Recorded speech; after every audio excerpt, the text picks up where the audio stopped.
নমস্কার, আমি শুভশ্রী গাঙ্গুলি। নমস্কার, আমি রাজ চক্রবর্তী। আমরা আলোচনা করি প্রচুর, কারণ ও আমার partner, business partner, life partner.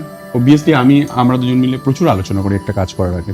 আমার ক্ষেত্রে সুবিধা হয়, he is experienced more than me, মানে অনেক বছর এই ইন্ডাস্ট্রিতে আছে, অনেক কাজ করেছে। সো সেই জায়গা থেকে অবশ্যই একজন ডিরেক্টরের পয়েন্ট অফ ভিউ থেকে ওই ডিসিশনটা আমার কাছে আসে, যেটা আমার যে কোনো কাজ চুজ করার ক্ষেত্রে খুবই সাহায্য করে।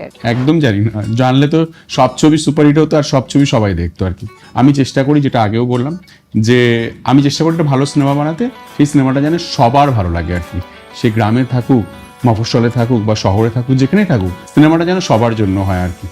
যেহেতু নিঃস্বার্থ আনকন্ডিশনাল একটা ভালোবাসা পাই, তাই ভালোবাসার মানুষগুলোর ওপর একটা অগাধ বিশ্বাস জন্ম নেয়। এবং একজন ডিরেক্টর হিসেবে আমি বলবো যে একজন ডিরেক্টর সব ধরনের গল্প বলতে চায়, এবং একজন অ্যাক্টর হিসেবে সে সব ধরনের চরিত্র করতে চায়। না, একদমই একটা অন্য ফিলিংস হয়, যে এটা হচ্ছে একটা গাইডলাইন থাকে আর কি। এবং যে গল্পটা নিয়ে আমি ছবি করতে চাই, যদি সেটা সাহিত্যধর্মী হয় আর কি, তো সেটা আমি তখনই করতে চাইবো যখন আমি গল্পটার উপর কনফিডেন্স থাকবে যে আমি বানাতে পারবো। সো এই সব মিলিয়ে মিশিয়ে অবভিয়াসলি এটা একটা এক্সাইটমেন্ট যে বাংলা সাহিত্যে প্রচুর এরকম গল্প আছে যেগুলো নিয়ে খুব ভালো ভালো সিনেমা হতে পারে। আমার মতো সিনেমা, মানে রাজ চক্রবর্তী যে ধরনের সিনেমা বানায়। কিন্তু দেখো, এক একটা ডিরেক্টর এক এক রকমভাবে গল্প বলতে পারে। যে বাবলি আমি আমার মতো করে বানিয়েছি, রাজ চক্রবর্তী সিগনেচার, তো আমি সেই রকমভাবে বানিয়েছি। যদি এটা অন্য আর একজন বানাতো, হয়তো অন্য আর এক রকমভাবে বানাতো। তো বাট আমার মনে হয় যে যারা সাহিত্য নিয়ে গল্প করতে চায়, তারা প্রত্যেকেই জানে যে আমি গল্পটা নিয়ে কী করবো।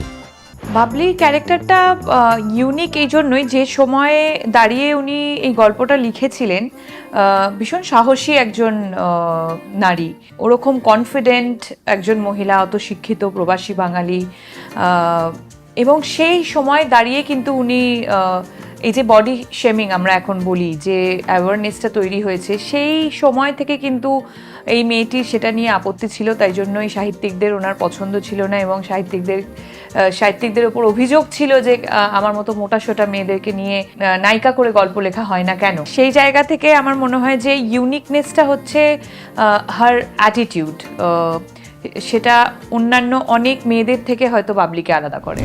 এখন যা করি তাই করতাম। বাবলি ভীষণ সুইট, বাবলি ভীষণ, আমার কাছে অ্যাকচুয়ালি কী বলবো, নারী ব্যাপারটাই আমার কাছে ভীষণ সুন্দর। এবং আমার মনে হয় পৃথিবীর সব থেকে সুন্দর ক্রিয়েশন হচ্ছে নারী।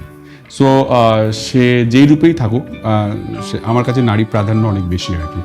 সো কোনো বড় হিরোইন বা কোনো গল্পের কোনো হিরোইনের থেকে বাবলি অ্যাজ এ হিরোইন কোনো কিছুতে কম নয় আর কি।